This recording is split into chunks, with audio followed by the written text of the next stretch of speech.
खबर उत्तर प्रदेश के बलिया जनपद से है, जहां दुबहेर थाना क्षेत्र के शिवपुर दियर नंबरी के रजनी पांडे का मकान काफी जर्जर हो चुका है और कभी भी गिर सकता है।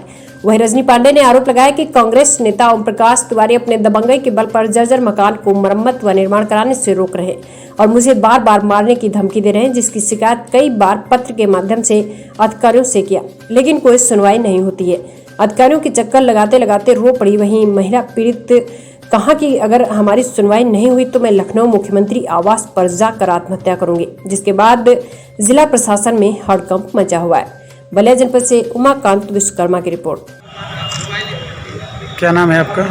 रजनी पांडे। थोड़ा तेज बोलिए। क्या रजनी पांडे। कहाँ के रहने वाली हैं? खार शिवपुर देर नहीं बसती। जिलाधिकारी कार्यालय पर आई है, क्या है आपका मामला? सर, मेरा मामला है कि मेरा ननिहाल का दिया हुआ वसीयत में मेरा घर है और वो इतना पुराना और जर्जर हो गया है कि वहाँ रहना जान में जोखिम डालने के बराबर है। लेकिन मैं यहाँ 5 साल से चक्कर काटते काटते थक गई हूँ। कोई अधिकारी संज्ञान नहीं ले रहा है। वो कभी भी वहाँ कोई भी अनहोनी हो सकती है और इस अच्छा है कि रोज़ मरने से अच्छा है कि एक ही दिन जाके अपना जीवन समाप्त कर लूँ। कम से कम मेरे घर और बच्चे तो सुरक्षित हो जाएंगे। तो क्या लिखी है पत्र में? पत्र में यही लिखी हूँ कि अगर मेरे मैटर को आप लोगों ने संज्ञान में नहीं लिया या त्वरित कार्यवाही नहीं की तो मैं आत्मदाह करूँगी मुख्यमंत्री आवास पे जाके। और ये सब किया धरा ओम प्रकाश तिवारी का है, जो कांग्रेस के नेता हैं। उनका काम ही है 420 करना। क्या करते हैं? कैसे, मतलब कैसे आपको परेशान करते हैं? क्या वो आपकी ज़मीन है? जी, वो मेरी ज़मीन है और मेरे पास उसके पूरे दस्तावेज हैं। वो यही करते हैं कि जिसका कोई नहीं होता है वो ज़मीन हड़प लेते हैं। बलिया या तो मुकदमे में फंसा देंगे या कोई धमकी दे देंगे या किसी तरह करके किसी की ज़मीन ले लेंगे। जिले के तेज तरार डीएम से आप मिली? उनसे मैं 10 बार मिल चुकी हूँ। क्या कहना है उनका? वो हमेशा कहते हैं ठीक है, पत्र चला जाएगा, कार्रवाई हो जाएगी, बस ऐसे करके टाल दिया जाता है। आज भी बोले हैं कि रिमाइंडर भेज दिया जाएगा, पूछ लिया जाएगा। आखिर कब तक रिमाइंडर में घर गिरने का इंतज़ार करूँ? कौन थाना पड़ता है आपको? दुबहेर थाना। किस तरह का न्याय चाहते हैं? मैं चाहती हूँ कि अधिकारी जाए, वहाँ का स्थलीय निरीक्षण करें, मुआयना करें और मेरी जो ज़मीन है, जो मेरा हिस्सा है, मुझे दिलवाया जाए। कौन किस तरीके से आपको प्रताड़ित किया जाता है? क्या क्या बताया जाता है आपको? हमको मेरा घर कहीं दीवार टूट के गिर गई है, उसको उठाने नहीं दिया जाता है। पेड़ बाग बगीचे हैं, उसकी जड़ें पेड़ मेरे घर के अंदर आ रही हैं, उसको काटने नहीं दिया जाता है। कौन है, कौन नहीं काटने दे रहा है आपको? ओम प्रकाश तिवारी, कांग्रेस नेता, जो मेरी ज़मीन हड़पना चाहते हैं।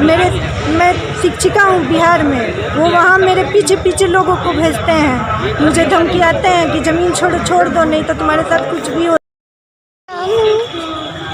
मैं मेरे बच्चे को भी छोड़ के आई हूँ। अच्छा, रोइए मत। हमने छोटे से बच्चे को अलग कर दी उसकी वजह से। किसकी वजह से आप छोटे से बच्चे को अलग कर दिए? उसी की वजह से। वो कुछ भी कर सकता है। कौन कुछ भी कर सकता है? कौन? मेरे साथ कर सकता है, उसके साथ भी कर सकता है। आपके पति क्या करते हैं? नेता ना है, नेता लोग कुछ भी कर सकते हैं। आपने एसपी साहब से? मैं सबसे मैं कमिश्नर से मिल चुकी हूँ, मैं DIG से मिल चुकी हूँ। वो मुझे गोली मारने की धमकी दिए थे, तब DIG दुबहेर थाने पे फ़ोन किए, तब उनके आश्वासन पे मैं 3 दिन इधर उधर भटकती रही हूँ। तब मैं घर गई हूँ अपने वहाँ पे। मिशन शक्ति चल रहा है उस जैसे? लॉन्च हुआ था जिस दिन मैं यहाँ तहसील में, कलेक्ट्रेट में इधर मारी फिर रही थी, उसी दिन मिशन लॉन्च हुआ था। मिशन शक्ति में आपको न्याय तो मिलेगा? जैसे नहीं मिलेगा, ये सब कागजी चीज़ें हैं, कुछ नहीं होगा। औरतों के साथ वही होता रहेगा जो हमेशा होता है। आज हम महिला उत्तराधिकारी हैं तो हमको परेशान किया जा रहा है।